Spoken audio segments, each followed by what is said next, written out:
When the Lord your God brings you into the land that you are entering to take possession of it, and clears away many nations before you, the Hittites, the Girgashites, the Amorites, the Canaanites, the Perizzites, the Hivitites, and the Jebusites, 7 nations more numerous and mightier than you.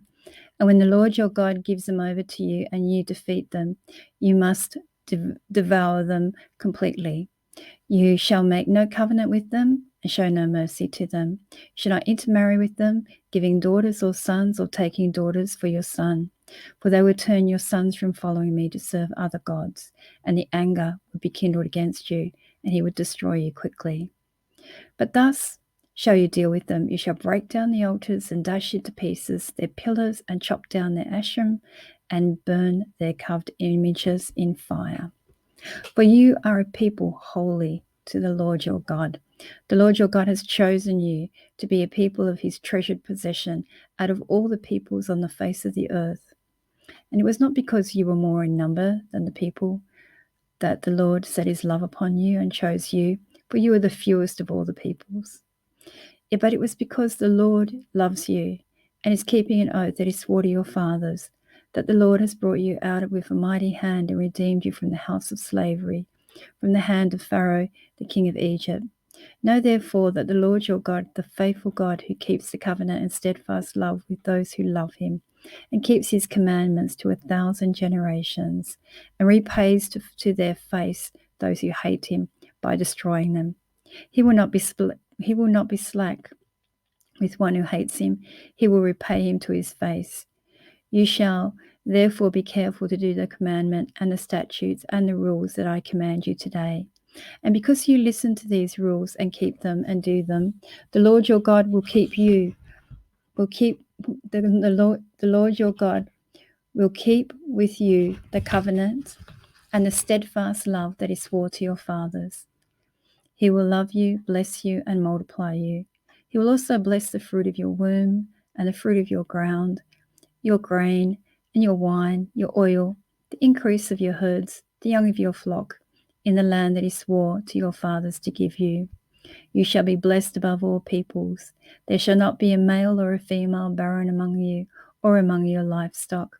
And the Lord will take away all sickness, and none of the evil diseases of Egypt which you knew will he inflict on you, but lay them upon those who hate you.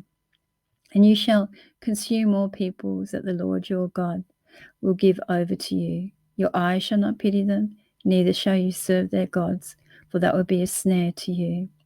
If you say in your heart, these nations are greater than I, how can I dispossess them? You shall not be afraid of them, but you shall remember that the Lord your God did to Pharaoh and all Egypt. The great trials that your eyes saw, the signs, the wonders, the mighty hand and the outstretched arm, by which the Lord your God brought you out. So will the Lord your God do to the peoples with whom you are afraid. Moreover, the Lord your God will send hornets among them, until all that are left and hide themselves from you are destroyed. You shall not dread them, for the Lord your God is in your midst, a great and awesome God. The Lord of your God will clear away these nations before you little by little. You shall not make an end to them at once, lest the wild beasts grow too numerous for you. But the Lord of your God will give them over to you and throw them into great confusion until they are destroyed. And he will give their kings into your hands, and you shall make their name perish from under heaven. No one shall be able to stand against you until you have destroyed them. The carved images of their gods you shall burn with fire. You shall not covet the silver or the gold that's on them to take for yourselves, lest it be an ensnarement for you. For it is an abomination to the Lord your God. And you shall not bring an abomination into the house and become devoted to it, or you'll be destructed like it. You shall utterly detest and abhor it, for it is devoted to destruction.